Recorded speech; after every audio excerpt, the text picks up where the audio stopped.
Afghanistan and as well spoke to members of the press. Among them was our very own Babu Cham. Babu will be helping us dissect what Mr. Fall told members of the press in a moment. But just to remind you that Papa Fall was born in 1968. He's Gambian by birth, enlisted into the U.S. Army in 2009 and moved to the U.S. way back in 1991. He served in Afghanistan.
that we will be linking up with our reporters at the IEC house along the Battle Hardin Highway. Lipsy, good morning. Good morning, Bailo. It's a pleasure to be around, to have this wonderful nomination coverage and analysis. Jërë ngeen jëf mbokk yi ñu gërëm leen bu baax di leen jaajëfal di leen dalal ci kër gi di leen wax rek ne tey la juróom-ñaareelu fan bi nga xamee ne nomination si commencé na ci réew mi tey nag muy bés bu mujj ci nomination bi ñuy yaakaar gis si ñetti candidate pour ñu ñëw rek joxe ñoom it seen kayit su ko defee ñuy wone li tax ñu war a bokk ci jongante bi ndax décembre incha allahu rabbi bu soobee borom bi dinañ jubal li nga xam ne mooy elections yi bu ñeneenti fan yi ci ñeneenti fan yi décembre dinañ am elections incha allahu rabbi ci élection nag dinañ war a mën a xam kan moo gañ elections yooyu leen su boobaa nag réew mi dinañu tànn ki nga xam ne moom mooy toog ci bopp réew mi nga xam ne moom mooy doon kilifay réew mi di doon jiiti réew mi ñu ñaan yàlla àggal ñu seeg jàmm yàlla nañ ko fekkee tettal ko incha allahu rabbi jërëjëf Baylo. jërëjëf Lipsy Alaaji. Beautiful Friday morning to all our viewers and followers. As you rightly mentioned, it is day 7 of the nomination, and hopefully today we're going to see a very smooth and transparency proceedings to mark the end of the 2021 presidential election nomination proceedings. Butuhan kabi mbadi mulaka fale ko bile fana mulun labang ti me yalong ko be candidate fana jela bi long itele fana bela la kaitrol sambala IEC ka itandi fana ko bilo lul labang nyim fandi buto kola kuro nying abetula IEC fon le bulo kono kana bondi mole jumale na ne osawung anin jumale fana man na ne osawung. Abaraka bake Alaji Fati. Well, now, of course, we will try and review some of the things we've seen here as far as the newspapers is concerned. Today, Friday, the 5th November 2021. On the Standard this morning, we've seen Barrow advises IEC to be independent. We've also seen SFL slams mafia government. We've also seen GDC condolences NPP on death of 5 supporters. Diesel shortage, operators blame government, minister explains. We've seen the big lead headline, Barrow says it is in fact Dabo who betrayed him. These are the headlines on the Standard newspaper this morning. I will just allow Alaji to tell us what is in front of him on the Voice. Alaji. Yes, in the Voice paper, the lead story is a foul alleged foul play by MPP, and another one is here like another story that President Barrow also, as you already mentioned, there's also here said that Barrow tells IEC to be independent and impartial in their proceedings. So that's it for on the Voice as far as politics is concerned. Lipsy on the Foyer. Yeah, for your front page, President Barrow, 2 other candidates submit documents to IEC, and Gambia commercial vehicle drivers purchase fuel in Senegal. The Minister of Information National Assembly to implement AIT law. Independent presidential aspirant declares support for NPP. And Halifa Saleh said, we stand for coalition building. 2 lives lost, 2 critically injured in another automobile crash in URR. And yeah, that's for years headlines. Many thanks, Lipsy, and thank you very much, Alaji Fati. You watching Star TV, and we are broadcasting live along Churchillstown Highway. This is day 7 of the nomination. As I told you earlier, today we will be having Papa Fall Independent, NUP, and then a DP. Later we will be linking up with our guys, Omar Tunkara, Binta Koli, Maria Madem, and Paul Steven Pereira. Right now they are at the IEC headquarters along the Battle Hardin Highway. Before going to today's nomination thing, all right. But before going to today's nominations, I'll just come back to the studio and engage my colleagues. Yesterday we've seen Esam Baifal, former lead counsel, who stood as an independent candidate. Later we saw on President Adama Barrow's NPP, and then the last we saw yesterday was it Matar Nyang? Matar Nyang. But yesterday, Esafal came, and said many things. Today, we've seen on the standard, Esafal slams Mavia government. Yes, it was definitely a surprise to see Esafal in that tone of a voice. When Surprise in yeah. which context? Yeah, because many people were anticipating to see Esafal to come and use that opportunity to tell Gambians exactly what they wanted to hear, to speak to us in a way we were expecting to see him. We've known Esafal, he's been vocal, he can talk, and there are so many things he can outline. We can even convince you to, say, let me just vote this man in office or whatsoever. We were not expecting Esa to come and then, start to criticize or to express how angry he was or something. That's why when I started talking yesterday, I said, this is not the Esafal we used to know. In fact, there was anger in him when he was talking.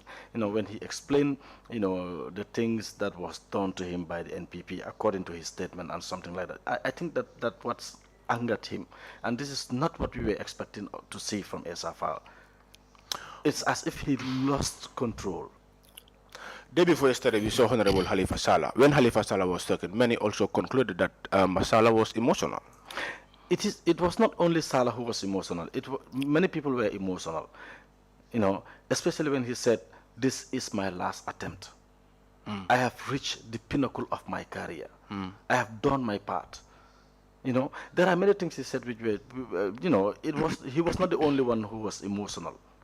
Having someone like Halifa Sallah, who has been in the game, who has sacrificed a lot for the Gambia, stood and say, "This is my last attempt." All right, thank you very much, Was very Lipsy. emotional. Thank you very much, Lipsy. Alaji, Barrow advises IEC to be independent. Yeah, I think that is obvious as an incumbent to be saying short words because remember, up till now, President Barrow is the president of the Republic of the Gambia. Sure. And then knowing how important peace and transparency is important, he have the right and then that audacity to ask IEC to be independent in their job. Because failing to be independent, you are sacrificing the country for any other purpose. And then the country is bigger than any of these political parties. So nothing should be compromised. Let the devil be given his due. Lipsy, GDC condolences NPP on death of 5 supporters.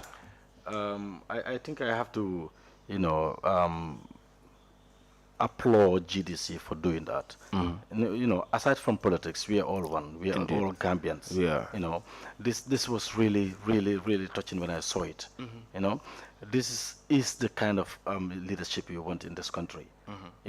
Hate him or love him or whatsoever, but what he did was perfect.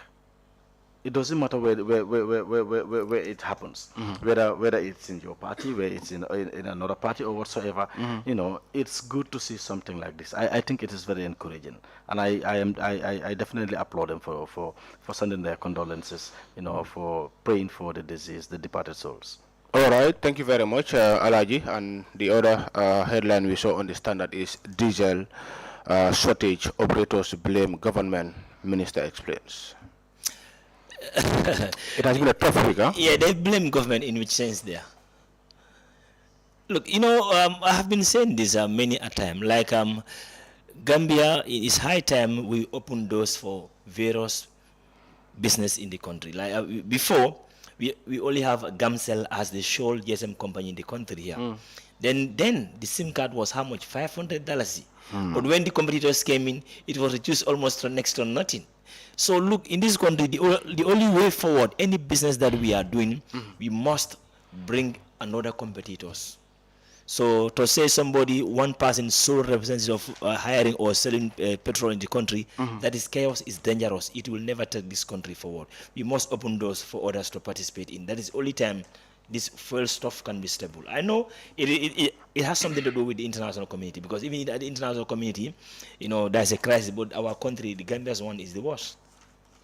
All right, you're still watching Star TV. We are broadcasting live along Churchillstown or Serekunda Highway. Today is the day 7 of the nominations. Already, Papa Fall has submitted his papers as an independent candidate. We're now waiting on to see NUP and DP. abadi ngol han kabe minu banjibe kan Star TV bilo mo lung wara wala janguta ata nyang nomination wala fanala bi jumo no makarola tililulo bi nak ñin temenna Papa Fall ate ayala ayala kayto sambala ate mingira dañi ay city andung say ñanta minu jela ñaaro demande wala lokala NUPT aning a DP. Gentlemen, once again, let's come back to the studios. Yesterday, President Adama Barrow's crowd, it was a massive crowd. Lipsy, what and what do we expect? Were you expecting to see a sitting president, an incumbent, to come with a crowd, the crowd which you and I will sit here today and try to compare that crowd, with the likes of Honorable Salah, the Bankies, and the General Bojangs? It's not a surprise to see the incumbent, coming up with that crowd. No, it's not a surprise. If you are an incumbent, you have the bigger chance of doing, pulling out such a crowd. You have an advantage. An advantage of pulling such a crowd. So it's not a surprise because looking at especially when they form an alliance with APRC, they've had a very good crowd even without an alliance. But adding to having an alliance with APRC tells you they will pull a very massive crowd as well. So it wouldn't be a surprise. It wouldn't be a surprise to see an incumbent to pull such a crowd. It would have been a surprise to see a newly formed political party to pull that kind of a crowd. Not the incumbent. Alaji, do you also realize that incumbent, especially here in Africa, incumbent always have this advantage? Why I say so is some people in this country today, as far as the politics is concerned, they will tell you, I quote, I and my family can never be oppositions. But was that something which really helped, or which really brought that crowd yesterday as far as the NPP is concerned? No, I don't think that has anything to do with the turnout. This turnout is motivated by the tactics that MPE play in order to have that massive crowd. And then if you look at the gap margin, when other parties came in, and then when nomination started, and then up to yesterday, at least MP have a few days to prepare themselves. I said it here yesterday. When others came in, especially GDC and UDP, I told the panel here that it is now open on the MPP. The pressure will be on their organizing committee. Whosoever is responsible to make sure the president have that crowd at the back will be under pressure, because the president cannot take nothing less than what is expected to be the orders, because they have time to prepare. Then the president will know whether the people behind him are doing the job or not. And then I think yesterday they've manifested that, they've proved that, they know how to play their cards, and if the trends continue like that, they have a big chance, massive chance for that matter. All right, Lipsy, before going further, let me just allow you to be saying this in the local language, probably Wolof.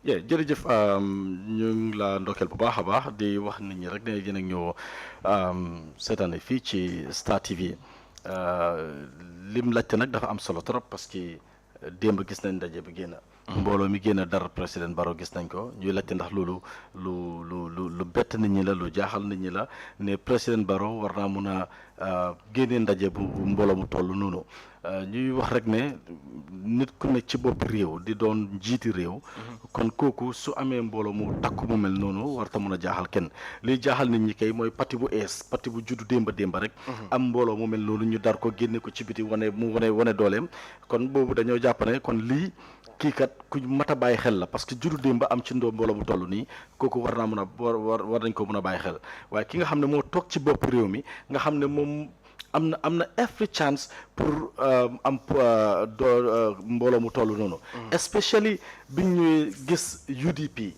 for instance UDP gis nañ mu génn pour a very massive crowd UDP dafa génn am mbooloo mu takku bu génn ak UDP mu jaaxal ñu bari sax jaare fa ne UDP de doole gi ñu am ndax nit mun na koo dékku ci biir réew mi te bi UDP génnee ak bi président Barrow di génn ñaari fan dox na ci diggante bi kon xam nga ne kon loolu su dee président Barrow génn na démb indi mbooloo bu mel noonu di nga xam ne kon ñii bi UDP génnee mbooloo mu takku boobule si ñaari fan yooyu dem nañ toogaat seen ruxa ñoom xam ne ñun kat jóg toog war a tudd parce que jóg moo ñu war parce que su opposition bi mu ne pool this crowd ñun mi nga xam ne ñoo toog ci boppi réew mi ak yeneen parti yoo xam ne ñoo ñëw dooleel leen war nañoo mun a am beneen crowd boo xam ne nit ñi dinañ fàtte crowd yi kële wala sax ñu ne crowd bi ñu gisoon démba de dinañ ko méngalee crowd bi nga xam ne moom la président bi di pool kon su président bi ñëwee ak crowd bu mel noonu mbooloo bu takku boobu noonu ñu dar ko génna kon loolu du doon surprise si ñoom benn li Alaaji Fati wax dëgg la parce que bi UDP génnee crowd bu mel noonu wala bu yeneen parti yi jàllee ba génnee seen mbooloo ñoom am nañ ay fan pour toogaat seen ruxa su ko defee ñu liggéeyaat xam ne ñun kat toggooruñu ñu def seen homework properly suñ génnee nag dinañ xam ne dëgg-dëgg président bi sax dina am yaakaar xam ne ñi ma dënk waar woowulee ñooñu dox nañ seen liggéey bu baax a baax ndax jël nañ seen matuwaay li ma séntu woon ci ñoom def nañ ko ndax mbooloo mi ñëpp gis nañ ko takku na bi mu génnee ñëpp dañ xam ne dëgg-dëgg nguur mu ngi président mu ngi wane dooleem ndax moo toog si jali réew mi te mbooloo mi ko dar tey wane na ko.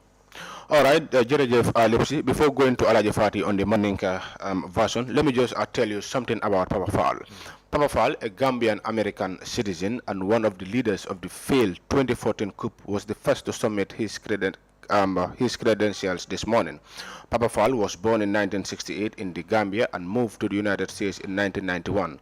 Fall enlisted in the U.S. Army in 2009 and became a technology specialist, serving a tour of duty in Afghanistan. Fall is said to have aided business at Chernonjai in plotting the 2014 coup attempt and purchased M4 assault rifles, which he shipped to Gambia in 50-gallon barrels. He faced charges of violating the Neutrality Act of 1794, which prohibited Americans from waging acts of war on other countries. He is the only candidate so far who drove himself to the IEC. This is a short brief about Papa Fall. Alaji Hankabidurong. Badingol hankabi albe Star TV le jibekang bilomo lungwara wala njangoti ata nying nomination wala fanala nying somandala nak Papa Fall atelke daf mode atelke daf mo fulot mi yalan ko wala ala kaydol sama tani AIC ateta bantale ateta la korotal follow fo jani AIC ba commande la kotenga ka fay ko fo e qualify tal wala man qualify saying parti fulala ba nyaato mino bakala NUPT aning DP Star TV al bol jibekang coming ngakale nyamin drong wala ngakale nyamin kabring sibiti longola mbijane nina timu mulu nte kundongo baylo lipsi Alaji Fati Uncle Malik Jones Mr. Sara Camarana min kada kausu budget kana kanyin live coverage dia la bana mol fanan tentu lembe jala min yalong yin tamena wala la ba tenyin AIC la korda bundaro min ka first hand information di molla min kata Omar Tunkarati Paul Steven Ferrara Mariama Demna Donyol bi fana nga kalam da binta koli na talan saba kibaro muso bi a telefonam bije atenyin AIC nyin tamena Alaji kana murunang koma dorang kunung kabiri nga crowd nyinje mol min yan ko wala findita kela kano tandi atenyin president Adama Barola ane min kada Fabakary Tombong Jatta la let EPRC Kolti wo mune detail fayda ba expect kan ne ko momi mba siring bi mansala siranka min kada president Baroti asa mol commandino bang mol minu yalon ko bi iten daba silajan nga foko mina wolele a compela aning doing kola wala CA wala SAFAL wala General Bojang Fati baraka bake bayal coming ila nyinin karo nyin ka jabe drong wato kana jani bake ni athar ko mba misala ka fo fudum be jikirin ko president Adam Barrow krato men ay ka fo men so kunun fombe jirin ko awa yobo abanya asosot no le banten nun safo no le hani mo jiko kenu kato nga president Adam Barrow la meeting jamala ji ngala ben jamal fan je bari ala kunun ka fo nyong so ni mem misal no Gambia jang ntenga mellom bi nga ndo ko dati wala keta 2050 Gambia under 17 no nyi le victory celebration men Gambia janu Makat Square o sangoto hadma do men bento dinkrato kato nyajbe politiko ni football le mol bendi ka fo siata la fatam bitan sani wodo ne misal no jamela waro ala politique bawo jamme fa nomination be Gambia in ka fo sifa ni anene no mon futa IC ando ne fan ma bondi ka danna munda kunun president Adam Barrow kula ke men ko ku nyon tan long molla findo la fanato ka sementu ate nomination la fanato bawo ka fa nyamdom menjeta walbe fola budum même fana minakela obe Allah taala le blokon alaji fayalo ne fanan Gambia wala Africa man sammi yalan ko wala sita mo jama sa fo ini ka kacale nyenyi nga rebel ka red la jumala e ke jabina wala nyinde ko nte ndoyno danko doron nga kayro ning tenko ngosoto dol fanan sa fo ko nde man sammi mbasiren ko wala support nde ko keno opposition oti banko fanan kan ka jele mol siara janne banko dingol bi janne min fanan manke banko dingol ti nyimbe mu fenete mi yalan ko dal aka nying incumbent ma koy bakale fete mamira ko kunu mol menu fendeta fo ni carte fayo ni sita fo umu kilungo le fanan bi da ka carte di mansa min basire mbiti lol yalan baylo coming ku dantene biye nyanda ko faham bring IC kanglaro ke mome carte so gambe janga han fo mo wili keme kononto wili sai anin dantanding wolle carte so banko nyi kanjang bari ne cross ro brim nomination data lumenna fokana bula kununa fokana bula bila mota bula won le gambe janga ya foko mome be findita bira data fokana bula bila ay mo wili kemo aya sile idodo man fota wili keme sabo nyinto ajale so ay tan dila ko carte failal hankabi ibe sirine be cross rola ba comme ñu nomination mendi to wal ka medron psychological game olong kay rese moje ñi nomination ñi aka sa abuno le carte sur aka sa abuno fane fo carte la karo ni ite ndeba jikiri mola ko abe winnale ngaje wala nomination adam ankle nin taxi yalo mfangala to nyaata ya nyoke inde winna taman serol to taman serol di samda taman serol men kaje nomination la fanan aka patio nya aka sementu anole dole la fe kan andu mo dol ma la finu ka fay saje ko jani bene carte ti nyala fanan ngadila ba to nya ngal ne patio pati fanan molbe je mengo pati di lo wolte piro wolbe ka jija o fanan bijele wala na diam do to ngafo nying December te la tilnano carte fo nying kuro nyimbe senal o fanan tole bari nga menje folo abitara ba bawo jang nteni Malik Jones birin sara be sir nu jang Malik Jones ya fo nu janne ko nyinan carte fo nying abe UDP le tema ani MPP ndefana monso wala naran kay ko aning GDC anu niajibe kabren ka fo nyim fana bota han kabi niajibe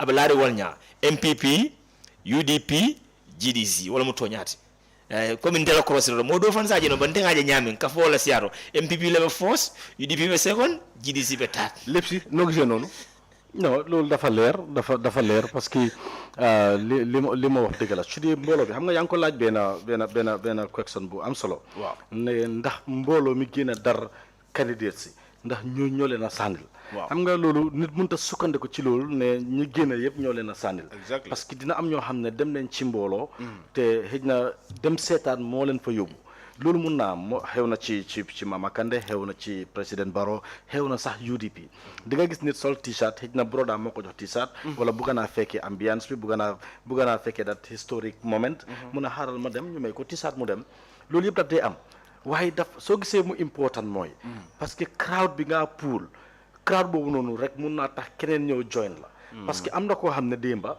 xëj na mu ngi toog ne man xawma kan lay saanil parce que gisanguma lu ma doy gisanguma koo xam ne su ne tël dina xam ne kii dina war a mbiin élection si so bëgguma wees suma karta mu ngi toog ruuxam ne man duma saani waaye bés bu mel ni démba par exemple damaa jël exemple rek bés bu mel ni démba mu gis mbooloo bu takku boobu noonu dar président bi mu génn ci biti dafaa ne non dëgg mbooloo bi ma gis nii kii kenn mënut koo daaneel kii suma eboo jox ko suma carte duma ko saani so da nga gis ne dafa influence ñu bari pour ñu ñëw join in we not saying ne ku ñëw foofu rek mbooloo bi gis yëpp dafa saanil presidential candidate bi but mbooloo boobu mun naa influence others to come and join in so moo tax mbooloo bi dafa important trop te li moo wax dëgg la su dee li ñoo bàyyi xel la mooy ñi génnangum so far because dañ ko fi waxoon ñi génnangum so far